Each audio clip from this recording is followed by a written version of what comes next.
Hello students, welcome to the VIP sir. मैं हूं आपका मैथ्स एजुकेटर विपुल और ये है मैथमेटिक्स क्लास जिसमें हम लोग पढ़ रहे हैं अभी क्वाड्रेटिक इक्वेशन। हमारा थ्योरी पोर्शन कंप्लीट हो चुका है और ये चल रहा है हमारा आर एस वर्क का सॉल्यूशन सीरीज, जिसमें हम लोग सॉल्व कर रहे हैं एक्सरसाइज 4E के क्वेश्चंस को। इससे पहले हम लोग सॉल्व कर चुके हैं 4A, 4B, 4C, 4D and अब कर रहे हैं यहाँ पे हम लोग 4E के क्वेश्चंस को सॉल्व। साथ ही साथ हम लोग क्वाड्रेटिक इक्वेशन के एनसीईआरटी एक्सरसाइज 4.2, 4.3 एंड 4.4 को भी कंप्लीट कर चुके हैं और इन सभी वीडियोस का लिंक आपको पता ही कहाँ मिलेगा, डिस्क्रिप्शन बॉक्स में मिल जाएगा और हमारे आई बटन मिल जाएगा, जाकर के आप चेक कर सकते हैं अगर आप नहीं देखे हैं, नहीं सीखे हैं तो। और ऐसे स्टूडेंट जो कि आज फर्स्ट टाइम ज्वाइन किए हैं, चैनल को सब्सक्राइब करें, बेल आइकन को प्रेस करके ऑल सेलेक्ट करें और फिर पेन पेपर लेकर रेडी हो जाए। साथ साथ क्वेश्चन को यहाँ पे हम लोग सॉल्व करेंगे। तो ये है question R S exercise 4E का क्वेश्चन नंबर 37। अगर कोई ऐसे स्टूडेंट्स हैं जो कि how to solve word problem नहीं देखे हैं या फिर क्वाड्रेटिक इक्वेशन के बेसिक कंसेप्ट को नहीं देखे हैं, basic concept, different methods to find the value of quadratic equation, roots of quadratic equation, तो जाकर जरूर देख ले। जैसे factorization method, complete square method, quadratic formula, nature of root, derivation of quadratic formula, discriminant, Sridhar rule, all these topics are covered by me, so you can watch all these videos. All these videos are available on our channel and link of these videos are also given in the description box and on the I button. You can watch these videos and learn. Now this particular question 37 has been asked by many students. So I am going to solve this question. First of all, read this question and try to understand. Question number 37. A dealer sells an article for 75 rupees and gains as much percent as the cost price of the article. Find the cost price of the article. तो इस particular question में दिया क्या गया है? दिया ये गया है कि एक पर्सन है जो कि किसी आर्टिकल को सेल करता है। तो सेलिंग प्राइस क्या उसका, जिस प्राइस पे वो पर्टिकुलर आर्टिकल को बेचता है वो प्राइस दिया गया है, मतलब एसपी दिया गया है 75। ठीक है, तो क्वेश्चन नंबर ये 37 है। हाँ, तो प्राइस कितना दिया गया? 75 दिया गया है और ये भी लिखा गया है उस पर वो प्रॉफिट जनरेट करता है। कितना लेता है प्रॉफिट? जो उसका कॉस्ट प्राइस है उतना ही परसेंट प्रॉफिट भी लेता है। जैसे कि अगर कॉस्ट प्राइस का 5 रुपया अगर है तो 5% लेता है प्रॉफिट। कॉस्ट प्राइस का 20 रुपया है तो 20% वो लेता है प्रॉफिट। मतलब जो कॉस्ट प्राइस था, जितना वो खरीदा था उतना ही परसेंट वो लेता है उस पर प्रॉफिट। और एसपी हमें दिया हुआ है तो हमें निकालना है, सीपी निकालना है। और क्या निकालते हैं, देखते हैं कैसे। यहाँ पे गिवन क्या है? यहाँ पे गिवन है एसपी। एसपी में सेलिंग प्राइस होता है, शॉर्ट में है एसपी। आप लोगों ने पढ़ा होगा क्लास 7-8 में पढ़ा होगा, किसी क्लास में 8 में पढ़ा होगा इसके बारे में। तो एसपी दिया हुआ है कितना? ₹75। ठीक है, और हमें सीपी नहीं पता तो लेट कर लेते हैं। Let CP be ₹x। तो x अगर सीपी है तो प्रॉफिट परसेंट कितना होगा? प्रॉफिट परसेंट कितना होगा? ये हो जाएगा x%। क्वेश्चन में लिखा हुआ है ऐसा, जितना कॉस्ट प्राइस होगा उतना ही परसेंट इसका प्रॉफिट भी होगा। ले लिए हम लोग। तो सीपी और एसपी का रिलेशन क्या होता है? अगर हम लोग सीपी में प्रॉफिट जोड़ दें तो क्या बन जाता है? वो एसपी बन जाता है। प्रॉफिट है कितना? x% है, तो सीपी भी क्या करें हम लोग? सीपी में हम लोग x% यानी कि बढ़ा देंगे।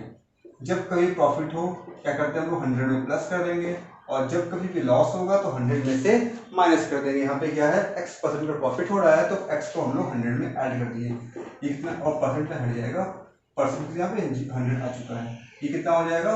दिया हुआ क्वेश्चन में 75। और सीपी था कितना? सीपी भी हम लोग लेट किए अभी, वो था x। सॉल्व करेंगे इसे, ये क्या आ जाएगा? ये आ जाएगा 100x प्लस x², और ये जाएगा इधर मल्टीप्लाई होने के लिए, ये हो जाएगा 7500। ये कितना हो जाएगा? 7500। इसे लिख लेंगे अच्छे ढंग से और ये बन जाएगा क्वाड्रेटिक इक्वेशन। सॉरी मैंने गलती लिख दिया। पहले एक्स स्क्वायर पहले आएगा, x square plus 100x minus 7500 equal to 0। Solve करना है इसे। 7500 और लाना है हमें इतना 75। हाँ तो 15 5 से 75 होता है ना, तो कर लेते हैं। हाँ 15 में से 5 मार निकलेगा, ठीक है। यहाँ लिख लेते हैं 15x माइनस 5x, ठीक है। तो 15 मतलब क्या, यहाँ पे 0 लगा देंगे, यहाँ पे 0 लगा देंगे, माइनस करेंगे 100 आ जाएगा। 150 माइनस 50 100 मल्टीप्लाई करेंगे 15 5 से 75, एक 0 और दूसरा 0। समझ में आया कैसे करते हैं। नंबर बड़ा भी हो तो कोई बात नहीं, आसानी से हम लोग कर सकते हैं। इक्वल टू, सॉरी यहाँ पे 7500 रह गया, इक्वल टू 0। यहाँ से x कॉमन निकलेगा, ये आ जाएगा x प्लस 150। यहाँ से 50 लेंगे कॉमन और ये आ जाएगा 150 इक्वल टू 0। तो हमें दो फैक्टर मिलेगा, एक मिलेगा x प्लस 150 और दूसरा मिलेगा x माइनस 50 इक्वल टू 0। आपको पता ही सॉल्व कैसे करते हैं। x का हमें दो वैल्यू मिलेगा, ये 0 के बराबर होगा तो ये मिलेगा, और अगर ये 0 के बराबर होगा तो हमें 50 मिलेगा। तो था क्या निकालना, x क्या था, x था CP।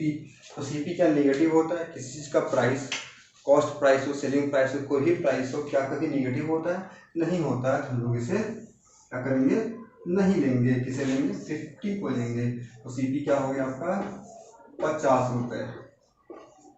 डन, खत्म क्वेश्चन। तो हो गया, समझ में आ गया।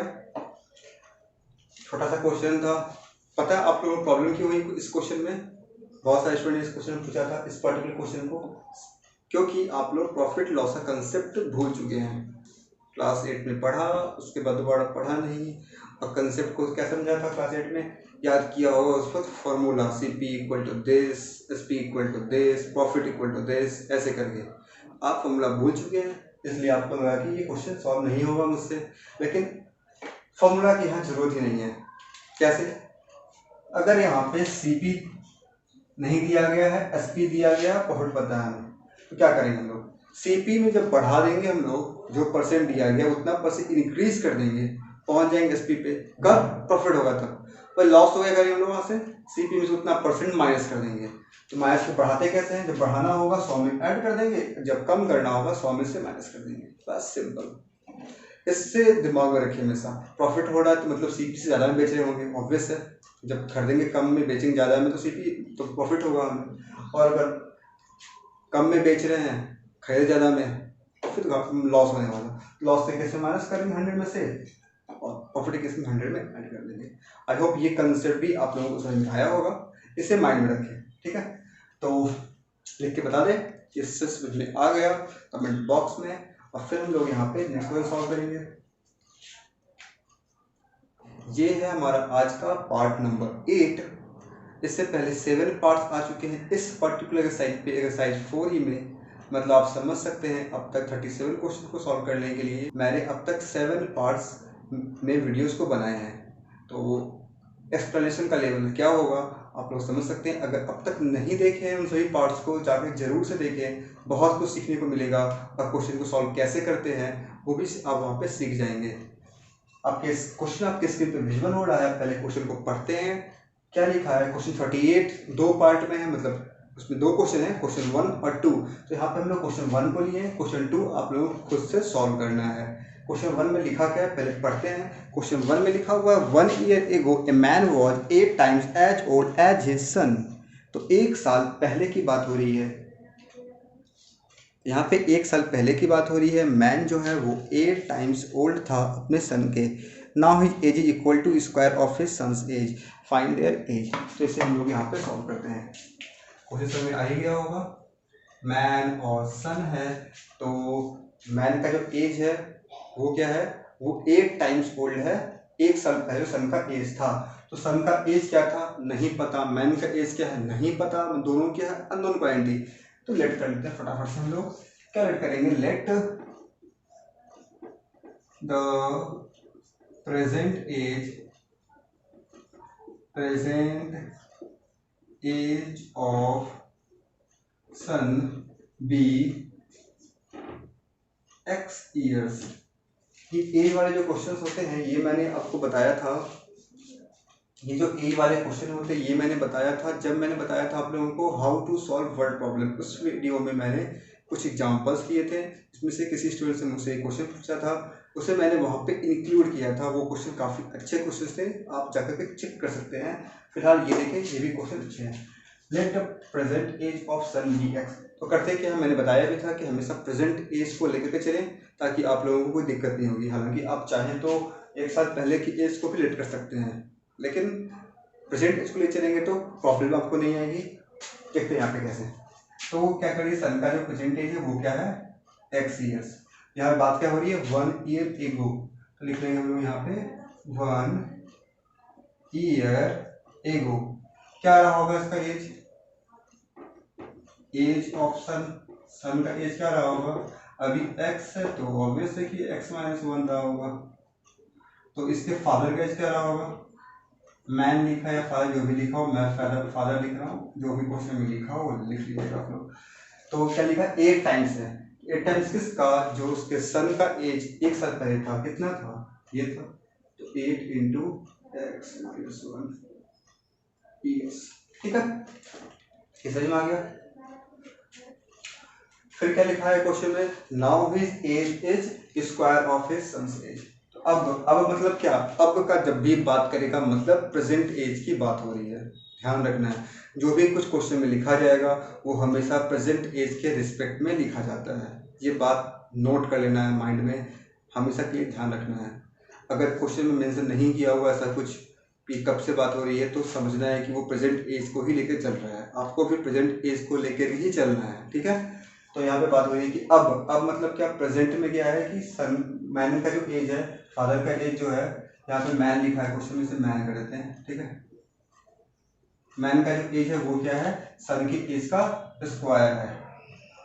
तो प्रेजेंट एज ऑफ मैन क्या हो जाएगा, क्या लिखिए हम लोग, प्रेजेंट एज ऑफ मैन, इसका x था तो ये हो जाएगा एक्स स्क्वायर, है ना। तो अब हमें ये सोचना होगा यहाँ से, अगर प्रेजेंट एज इसका एक्स स्क्वायर है तो एक साल पहले क्या रहा होगा इसका एज, एक साल पहले इसका एज क्या रहा होगा, एक्स स्क्वायर माइनस 1। तो लिखेंगे क्या, as of man 1 year ago, ये रहा होगा एक्स स्क्वायर माइनस 1। ऑब्वियस है, एक साल पहले का एक माइनस कर देंगे, लेकिन अभी हमें क्या मिला था, as of man 1 year ago, ये भी 1 ईयर एगो ही है क्योंकि यहाँ पे बात हो रही है 1 ईयर एगो की, ये भी 1 ईयर एगो ही मैंने लिखा है। यहाँ पे ये आ रहा है, यहाँ पे ये आ रहा है, दोनों सेम होना चाहिए, दोनों को इक्वेट कर देंगे। लिखेंगे 8x minus 1 equal to x square minus 1। सॉल्व करेंगे, क्या मिलेगा, 8x minus 8 equal to x square minus 1। तो एक्स स्क्वायर इससे इधर क्या हो जाएगा, माइनस 8x, इससे ले जाएंगे इधर, ये प्लस 8 माइनस 1 हो जाएगा 7 इक्वल टू 0। अगर सॉल्व करें ये बन गया क्वाड्रेटिक इक्वेशन, यहाँ से आ जाएगा 7x minus x plus 7 equal to 0। यहाँ से x कॉमन निकालेंगे तो ये आ जाएगा x माइनस 7, यहाँ से x माइनस 7 इक्वल टू 0। तो हमें दो फैक्टर मिल जाएगा, कौन कौन सा मिलेगा, एक मिलेगा x माइनस 7, दूसरा मिलेगा x माइनस 1 इक्वल टू 0। तो x का दो वैल्यू आएगा, एक आएगा 7 और एक आएगा x का वैल्यू कितना, 1। तो x का हमें दो वैल्यू मिल गया। सन का एज 2 हो सकता है, दोनों पॉजिटिव है, दोनों लेना पड़ेगा हमें, या तो 1 या तो 7। अब देखेंगे यहाँ पे, यहाँ लिखते हैं हम सन और यहाँ लिख रहे हैं मैन। जब सन का एज 7 होगा तो मैन का एज क्या होगा, कहाँ से निकालेंगे हम लोग, ये रहा प्रेजेंट एज है ना मैन का, तो 7 का स्क्वायर 49। ठीक है, और जब सन का एज 1 होगा तो मैन का एज क्या होगा, 1 का स्क्वायर 1। ये तो मेरा आ गया, लेकिन अगर ध्यान से सोचे, लॉजिकली सोचे इस बात को, मैन का एज और उसके सन का एज क्या दोनों कभी इक्वल हो सकता है, वो भी 1 ईयर, नॉट पॉसिबल। ये केस जो है पॉसिबल नहीं है, नॉट पॉसिबल। तो क्या लेंगे हम लोग, तो हम लोग लेंगे इस वैल्यू को, ये आपका आंसर होगा। ठीक है, ये केस पॉसिबल ही नहीं हो पाएगा, मैन का एज 1 ईयर, सन का एज भी 1 ईयर, नॉट पॉसिबल ना। तीसरा में आ गया। इस तरह क्वेश्चन कैसे सॉल्व करते हैं, आई थिंक इस एक्सरसाइज में फर्स्ट टाइम ये क्वेश्चन अभी आया है, एज वाले क्वेश्चन। पता नहीं आया इससे पहले आया कि नहीं, लेकिन मैंने बताया था आप लोगों को, जब मैंने बताया था how to solve word problem, मैंने काफ़ी समझाया भी था, अच्छे से एक्सप्लेन भी किया था, तो आप चाहे तो उसे देख सकते हैं। तो मैं इस क्वेश्चन को एक बार रिपीट कर देता हूँ। यहाँ पे दिया गया था 1 साल पहले मैन का एज जो था वो 8 टाइम्स था उसके सन की एज से। तो 1 साल पहले का मतलब क्या, 1 साल पहले और क्या, तो सन के एज को हम लोगों ने लेट कर लिया एक्स है, कौन सा एज, प्रेजेंट एज। 1 साल पहले क्या हो जाएगा, x माइनस 1। तो मैन का एज क्या हो जाएगा, 8 टाइम्स 8 इंटू एक्स माइनस 1। फिर लिखा है क्वेश्चन में, क्या करते हैं हम लोग, जो मैन का जो एज है वो सन की एज का स्क्वायर है, तो मैन का एज क्या हो जाएगा, सन के एज का स्क्वायर यानी कि एक्स स्क्वायर। और फिर यहाँ से मैन का एज अगर निकाले हम लोग 1 साल पहले का या प्रेजेंट, यहाँ 1 ईयर एगो का, तो एक्स स्क्वायर माइनस 1 हो जाएगा, 1 साल कम करना पड़ेगा। तो दो जगह से हमें 2 इक्वेशन मिला था, ये एक ये और एक ये, दोनों को हम लोगों ने इक्वेट किया। इक्वेट करने के बाद एक क्वाड्रेटिक इक्वेशन बना, सॉल्व करने पे हमें x का 2 वैल्यू आया, एक 7 और 1। तो 1 हम लोग क्यों नहीं ली, क्योंकि पॉसिबल नहीं था कि दोनों का एज बिल्कुल सेम हो, मैन और सन का age 1 year age of man and age of son is 1 year, ये पॉसिबल नहीं है। तो आंसर क्या होगा, सन का एज 7 ईयर और मैन का age 49 year. I hope you understand. अगर समझ में आ गया है तो फटाफट से कमेंट बॉक्स में लिख के बताएं ऐसा समझ में आ गया है। हम लोग लेंगे अगला क्वेश्चन 39। तो आई होप जो ये क्वेश्चन था इससे पहले एज का क्वेश्चन, ये आपको समझ में आया होगा। अगर नहीं समझ में आया है तो अब जो नेक्स्ट क्वेश्चन है इसे आप लोग देखें, ये भी क्वेश्चन एज से रिलेटेड है, तो आपको जो भी कंसेप्ट वहाँ क्लियर नहीं हुए होंगे अगर, तो यहाँ पे क्लियर हो जाएंगे। तो क्वेश्चन नंबर ये है 39 आपके स्क्रीन पे, आई होप विजुअल हो रहा होगा। तो पहले क्वेश्चन को रीड करेंगे हम लोग एक बार, फिर यहाँ पे सॉल्व करेंगे। तो क्वेश्चन को पढ़ते हैं क्या लिखा हुआ है। Sum of the reciprocal of Meena's age 3 year ago and 5 year hence is 1/3। Meena कोई है, उसका एज 3 साल पहले और 5 साल बाद के रेसिप्रोकल का सम 1/3 क्वेश्चन में दिया हुआ है। तो क्या करना है, निकालना है उसका एज। सिंपल, बहुत सिंपल। देखते हैं क्या है सिंपल, इतना सिंपल कैसे है, सिंपल है तो इतना सिंपल कैसे है इस बात को देखते हैं। मीना का एज हमें नहीं पता, अकेले मीना यहाँ पे, ना उसकी मीना की मम्मी है ना मीना के पापा है। क्या करें हम लोग, बस मीना का एज लेंगे यहाँ पे। लेट द, इसे लिखते हैं प्रेजेंट एज। अब क्लियर है, हमेशा मैंने 12 बता रहा हूँ आप लोगों को, हमेशा प्रेजेंट एज को लेकर ही चलना है। Let the present age of Meena be x years।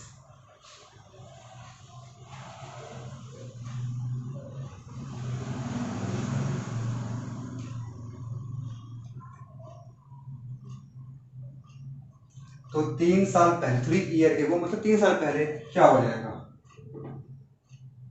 लिखते हैं ऐसे, एज ऑफ मीना 3 years एगो।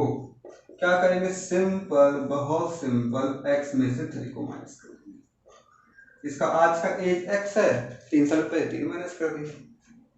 फिर क्या लिखा था क्वेश्चन में, age of Meena 5 years hence, मतलब 5 साल के बाद, आफ्टर 5 years। 5 साल के बाद क्या हो जाएगा, सिंपल है, प्लस कर देंगे। किसमें प्लस करेंगे, x माइनस 3 में प्लस नहीं करना है। क्यों नहीं करना, क्योंकि वो दिया क्या है, वो दिया है, वो है 3 साल पहले का एज। 3 साल पहले के बाद लिख रहा है कि आफ्टर 5 years, का मतलब ये नहीं कि उस 3 साल पहले के बाद 5 ईयर, नहीं। जब भी क्वेश्चन में लिखेगा वो क्या लिखेगा, प्रेजेंट एज को लेकर के ही लिखा जाएगा। प्रेजेंट एज को रेफरेंस लेकर के ही हम लोग लिखते हैं कोई भी एज। 5 साल पहले कब से, तो प्रेजेंट एज से, 5 साल के बाद तो प्रेजेंट एज से, ना कि जो जो पिछला लिखा हुआ 3 साल पहले वहां से काउंट नहीं करेंगे। और यही गलती कर देंगे अगर, तो आपका क्वेश्चन गलत हो जाएगा।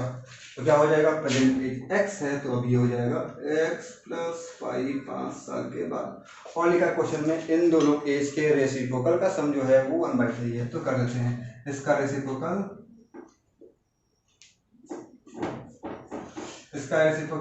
1/x-3, इसका रेसिप्रोकल 1/x+5, दोनों का सम है 1/3। तो बन गया इक्वेशन। सॉल्व करना है, कैसे करेंगे पता ही आप लोगों को। ऐसे क्वेश्चन मैंने बहुत सारे बताए हैं, आप लोगों ने बहुत सारे सॉल्व किए हैं। 1/3, ये क्या हो जाएगा x+5, ये क्या हो जाएगा x-3, यहाँ से कुछ कैंसिल होगा, कुछ नहीं होगा, तो 2x आ जाएगा। 5 में 3 माइनस करेंगे तो 2 आ जाएगा, बाई x-3 इंटू, इसको मल्टीप्लाई कर लेते हैं ना, क्यों बार बार एक ही चीज़ को, है ना, मल्टीप्लाई कर लेते हैं एक बार में। x² आप लोग समझ जाओगे सही से ना, x² plus 5x minus 3x minus 15 equal to 1/3। अब क्या होता है, क्रॉस मल्टीप्लिकेशन करेंगे, 3 का मल्टीप्लाई इधर, इसका मल्टीप्लाई 1 से, तो कर लेते हैं। ये क्या हो जाएगा 3 2 जा 6x, 3 2 जा 6, और इसका 1 से करेंगे तो जैसा है वैसा का वैसा रहेगा। 5 में से 3 माइनस करेंगे 2 मिल जाएगा, 2x माइनस 15। इसे अगर प्रॉपरली अरेंज कर ले तो एक बन जाएगा क्वाड्रेटिक इक्वेशन। यहीं पे कर लेते हैं सामने सामने, क्लियर। x², इस 6x को इधर ले आएंगे, क्या हो जाएगा माइनस हो जाएगा, 2x है प्लस में, माइनस क्या आ जाएगा प्लस का 4x, सॉरी माइनस का 4x, ठीक है। और -15 है, इसमें 6 और आ जाएगा, तो ये हो जाएगा -21 इक्वल टू 0। तो 21 कैसे लाते हैं हम लोग, 7 इंटू 3 21 होता है, तो -7x plus 3x -21 equal to 0। यहाँ पे x² होगा ना, तो x कॉमन ले लेंगे, x -7 plus 3x -7 equal to 0। तो x -7 और क्या मिलेगा x प्लस 3 इक्वल टू 0। तो x का दो वैल्यू आएगा, एक आएगा 7, दूसरा आएगा -3। तो मिल गया x का वैल्यू। x था क्या, x था मीना का एज, जो कभी भी निगेटिव नहीं होगा। Age can not be negative. तो मीना का एज क्या हो जाएगा, ये हो जाएगा मीना का एज 7 इयर्स। समझ में आया, था सिंपल सा क्वेश्चन, कंसेप्ट क्लियर हुआ। प्रेजेंट एज को लेकर ही चलते हैं हमेशा, वही मेरा डिफरेंस होगा। उसी के अकॉर्डिंग 5 साल पीछे जाएंगे, उसी के अकॉर्डिंग 20 साल पीछे जाएंगे, उसी के अकॉर्डिंग 100 साल आगे जाएंगे, ठीक है। ये नहीं कि चलेगा 5 साल पीछे फिर वहां से काउंट कर रहे हैं, ये नहीं करना है। प्रेजेंट एज को लेकर चलना है, वहीं से काउंट करना है, unless until mentioned in the question. Okay, तो लेते हैं हम लोग अगला क्वेश्चन, जो कि है क्वेश्चन नंबर 40।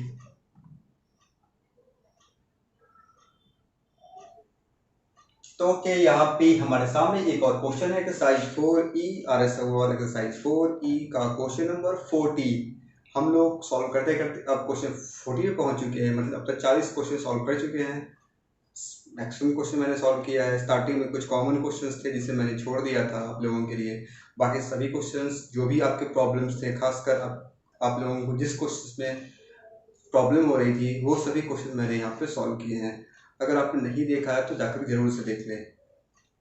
जो स्टूडेंट रेगुलर रहेंगे यहाँ पे उन्हें सब कुछ अच्छे समझ में आएगी।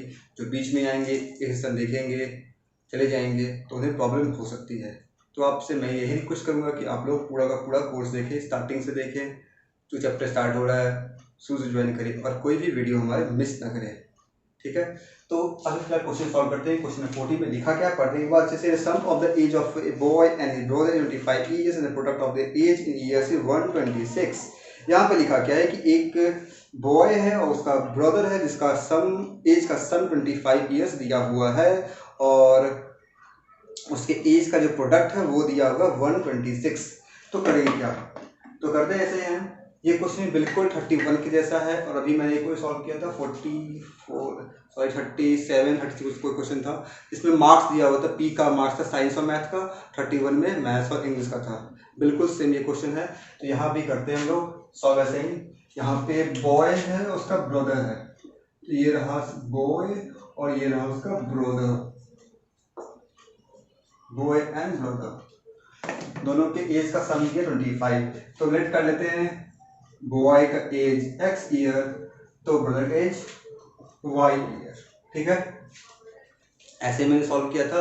आप चाहे तो वहां पे 25 माइनस एक्स भी ले सकते हैं। एक काम करते हैं, इस क्वेश्चन को मैं सॉल्व ऐसे ही करता हूँ क्योंकि दो क्वेश्चन इससे पहले आप इस टाइप के, तो मैंने ऐसे ही एक्स वाई लेके किया है। हो सकता है कि आप लोग सोचे हों कि एक बार एक्स माइनस वाई करके सॉल्व करें, एक्स माइनस करके। दोनों का एज का सम दिया और 25 ईयर, तो इसका क्या हो जाएगा 25 माइनस एक्स ईयर। सभी एज है तो ईयर्स में होंगे। ठीक है, क्लियर पूरा? हाँ, तो और क्या लिखा है क्वेश्चन में कि दोनों का एज का प्रोडक्ट जो है वो 125 है। तो ये रहा क्वेश्चन 40, लिखते हैं एक बार। हाँ, ये रहा बॉय का एज और ये रहा उसके ब्रदर का एज, दोनों का प्रोडक्ट में मल्टीप्लाई इक्वल टू 125। ये हो जाएगा 25x, ये हो जाएगा x स्क्वायर, ये हो जाएगा 125। इसे प्रॉपर वे में लिख लें, मतलब पूरे को पूरे में ले आते हैं राइट हैंड साइड में। ये नेगेटिव है, ये हो जाएगा पॉजिटिव और ये हो जाएगा -25x, ये तो प्लस का प्लस ही रहेगा। सॉल्व करना है, लाना है 125। कैसे लाएंगे? अगर हम लोग यहाँ पे कर लें 555 तो ये कैसे आएगा? एक मिनट, क्वेश्चन में लिखा हुआ 126। ओके, 126 ऐसे ही गलती आप लोग तो भूल के मत करिए एग्जाम में, ये तो परेशान हो जाइए, क्वेश्चन में सॉल्व नहीं होगा, टाइम बर्बाद हो जाएगा। तो यहाँ तो मुझसे गलती हो रही है, मैंने यहाँ पे सही कर लिया। नहीं भी सही करता तो आप लोग देख लेते, समझ जाते, यहाँ पे मिस्टेक बाई मिस्टेक यहाँ पे गलती से लिखा गया, आप लोग सही कर लेते। लेकिन आपके पास ये ऑप्शन नहीं होगा अगर एग्जाम में बैठेंगे तो। ये क्वेश्चन को प्रॉपरली ध्यान से पढ़ना है, मिस्टेक होने के चांस होते हैं। अब इसे करना है, अब ये कैसे होगा? 126 है, फैक्टराइज करते हैं इसका 18 इंटू 7 कितना होता है? 126 होता है। लिखते हैं -18x - 7x plus 126 equal to 0 x square. तो यहाँ से x कॉमन निकालेंगे, x - 18, यहाँ 7 कॉमन निकालेंगे, x - 18 इक्वल टू 0। यहाँ से क्या आएगा? x - 18 into x - 7 equal to 0। तो कहने का मतलब हमें, एक मिनट, कहने का मतलब हमें x का दो वैल्यू मिलेगा, एक मिलेगा x बराबर 18 और दूसरा मिलेगा x बराबर 7। तो हमें x का दो वैल्यू मिला, हम कौन सा लेंगे? था क्या? दोनों तो एज ही था ना, दोनों क्या था? एज था। एज तो पॉजिटिव होगा, दोनों हो सकता है। तो चेक करते हैं बारी बारी से कि कौन सा होगा कौन सा नहीं होगा, कैसे होगा। ठीक है, तो यहाँ पे लिखते हैं बॉय और यहाँ पे लिखते हैं उसका ब्रदर। अगर बॉय का एज होगा 18 ईयर तो उसके भाई का कितना होगा? 25 में से माइनस करेंगे 7। ठीक है, अगर बॉय का एज होगा सेकंड कितना 7 तो ब्रदर कितना होगा? 18 हो जाएगा। 25 से माइनस जैसे करेंगे। अब ये बताइए हमें कि बॉय बड़ा होगा या ब्रदर बड़ा होगा। यहाँ पे लॉजिकली सोचिए, अगर तो बॉय बड़ा होगा, बॉय का एज ज़्यादा होगा या फिर ब्रदर के ज़्यादा होगा, तो हम इस कंक्लूजन पे आएंगे कि बॉय का एज छोटा होना चाहिए क्योंकि बॉय छोटा होगा, ब्रदर उसका बड़ा होगा, तो हम लोग इसे लेंगे, इसे नहीं लेंगे। ये हमारा राइट आंसर होगा 7 और 18। 7 एज बॉय का और 18 ईयर उसके ब्रदर का। आई होप ये भी कोई समझ में आया होगा। कुछ था नहीं क्वेश्चन में लिखा हुआ था कि बॉय का एज और उसके ब्रदर का एज है, दोनों का सम 25 है। तो हम लोगों ने क्या किया? बॉय का एज x लेट किया, ब्रदर का हो गया 25 माइनस एक्स। और फिर यहाँ पे क्या किए हम लोग? फिर क्वेश्चन में दिया हुआ था दोनों का प्रोडक्ट जो है वो 126 है, दोनों का मल्टीप्लाई किए, लिखे 126, सॉल्व किए, क्वाड्रेटिक इक्वेशन बना और हमें दो वैल्यू मिला। दोनों पर चेक किए तो क्या पता चला कि एक से बॉय जो था वो बड़ा आ रहा था ब्रदर से, सेकेंड से बॉय छोटा आ रहा था, छोटे वाले वैल्यू के लिए हो गया। आई होप ये आपको समझ में आ गया होगा। तो स्टूडेंट्स, ये था हमारे आज के सेशन का लास्ट क्वेश्चन और अगर आपको सब समझ में आया है जो भी मैंने बताया तो कमेंट बॉक्स में लिख के जरूर से बताएं कि यस सर मुझे समझ में आया है। अगर किसी क्वेश्चन में कोई कन्फ्यूजन है तो एक काम करें, आप एक बार इस वीडियो को रिपीट कर देख लें, 2 बार देख लें, 3 बार देख लें, तब आपके सारे डाउट्स क्लियर हो जाएंगे, सारे कन्फ्यूजन क्लियर हो जाएंगे। अगर फिर भी अगर कोई प्रॉब्लम होती है तो आप कमेंट सेक्शन में लिख करके जरूर से बताएं, हम उसका सॉल्यूशन आपको जरूर प्रोवाइड करेंगे। और अब तक अगर आपने पिछले वीडियो नहीं देखे हैं जिसमें मैंने बताया था कि how to solve word problem, कैसे सॉल्व करते हैं वर्ड प्रॉब्लम को, उसमें काफ़ी अच्छे कंसेप्ट बताए थे, क्या क्या हमें सोचना चाहिए, कैसे हम लोग किस किस बातों पर ध्यान देंगे तो हम लोग वर्ड प्रॉब्लम को अच्छे से सॉल्व कर पाएंगे। इससे पहले भी काफ़ी वीडियोज़ आए हैं हमारे इस चैप्टर पे, इसमें मैंने आपको ये सिखाया है कैसे हम लोग क्वाड्रेटिक इक्वेशन को सॉल्व करते हैं विद डिफरेंट मेथड के साथ, factorization method, by computing square method, quadratic formula को डिराइव कैसे करते हैं वही मैंने बताया है, श्रीधर आचार्य रूल, फिर नेचर ऑफ रूट क्या होता है, उसके बेसिक कंसेप्ट, और फिर उस पर जो कंडीशंस होते हैं वो भी मैंने बताए हैं। तो आप जाकर के सभी वीडियोस को देख सकते हैं अगर नहीं देखे हैं तो, और अगर चैनल को सब्सक्राइब नहीं किए हैं तो वो भी सब्सक्राइब कर लें। वीडियो पसंद आया है तो लाइक तो करना मत ही भूलिएगा, और मिलेंगे जब नेक्स्ट सेशन में तो बाकी जो बचे हुए क्वेश्चंस हैं उसे सॉल्व करेंगे। तब तक आप लोग क्वेश्चंस को सॉल्व कीजिए, वीडियो देखिए, अपने पढ़ाई को जारी रखिए।